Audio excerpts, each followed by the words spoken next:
India में जो भी बड़े बड़े फ्रॉड्स हुए हैं उनमें एक चीज़ कॉमन है और वो ये कि ज़्यादातर फ्रॉडस्टर्स फ्रॉड करने के बाद लंदन भाग जाते हैं। हमने नीरव मोदी का फ्रॉड देखा था जिसमें नीरव मोदी ने पंजाब नेशनल बैंक के साथ 14,000 करोड़ का फ्रॉड किया और ये फ्रॉड सामने आने से पहले ही वो लंदन भाग गया। विजय माल्या पर भी बैंक का काफ़ी सारा डेट था जिसके चलते काफ़ी सारे पैसे विजय माल्या को बैंक को रिटर्न करने थे और इसी बीच वो भी लंदन भाग गया। उसके बाद रिसेंटली हमने ललित मोदी की केस स्टडी कवर की जिसमें हमने उनके आईपीएल फ्रॉड के बारे में बात की और उनके खिलाफ सारे चार्जेस बाहर आने से पहले ही वो भी लंदन भाग गया। दूसरी कंट्रीज के भी लोग स्कैम करके लंदन भाग जाते हैं। पाकिस्तान के former prime minister Nawaz Sharif भी बाद में लंदन ही भाग गए। तो इन सब चीजों के चलते एक ही सवाल आता है कि लंदन ही क्यों। तो आज हम इसी के बारे में डिटेल में बात करेंगे। अगर आप किसी और कंट्री में फ्रॉड कर रहे हो और पैसा लेकर यूके जा रहे हो तो यूके आपका वेलकम करेगा, बट कंडीशन ये है कि आप अच्छा खासा के बाहर की कंट्रीज के लोगों को अलग अलग फैसिलिटीज प्रोवाइड करती है, जैसे कि गोल्डन वीजा प्रोवाइड करती है। गोल्डन वीजा के तहत अगर आप 2 मिलियन पाउंड्स यूके में इन्वेस्ट करते हो तो यूके आपको गोल्डन वीजा प्रोवाइड करता है। आप कुछ सालों तक वहाँ आराम से रह सकते हो। साथ ही यूके अलग अलग फैसिलिटीज भी प्रोवाइड करती है जिसके चलते जो लोग पैसा लेकर यूके जा रहे हैं वो वहाँ पर आराम से लाइफ टाइम भी रह सकते हैं। सिर्फ यूके ही नहीं और भी कई सारी कंट्रीज है जो इसी तरह की प्रैक्टिसेस करके अपनी इकोनॉमी में पैसा लाना चाहती है।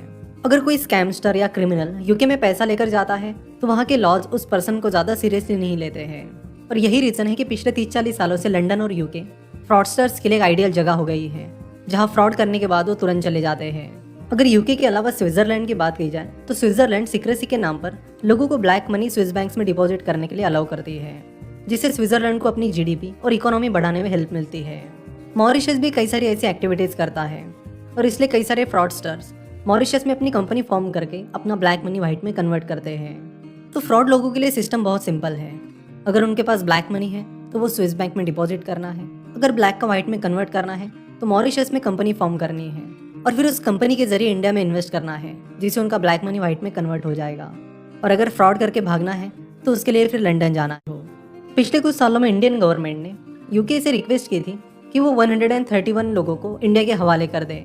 उन 131 लोगों में अलग अलग क्रिमिनल्स और फ्रॉडस्टर्स थे जिन्होंने मर्डर किए हैं, फ्रॉड किए हैं या फिर जिनके खिलाफ मनी लॉन्ड्रिंग के केसेस हैं। और इन 131 लोगों में से सिर्फ एक पर्सन को अब तक इंडिया के हवाले किया गया है।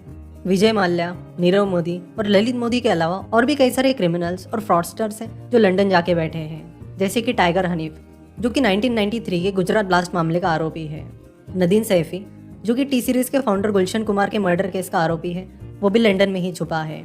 इतना ही नहीं, अभी रिसेंटली जो यस बैंक का मामला चल रहा है उसमें यस बैंक के फाउंडर राणा कपूर और उनकी बेटियों पर अलग अलग आरोप है। जब ये आरोप सामने आने लगे तभी राणा कपूर की बेटी रोशनी कपूर लंदन के लिए निकल रही थी। फिर एयरपोर्ट अथॉरिटी ने उन्हें लंदन जाने से रोका। तो अपनी इस पैसों की ग्रीड यानी लालच के चलते लंदन क्रिमिनल्स और फ्रॉडस्टर्स का वेलकम करते हैं और साथ ही जब इंडिया उनके पास उन फ्रॉडस्टर्स और क्रिमिनल्स को अपने हवाले करने की बात करती है तो यूके गवर्नमेंट कुछ भी एक्सक्यूजेस बताकर उस चीज को ना कह देती है।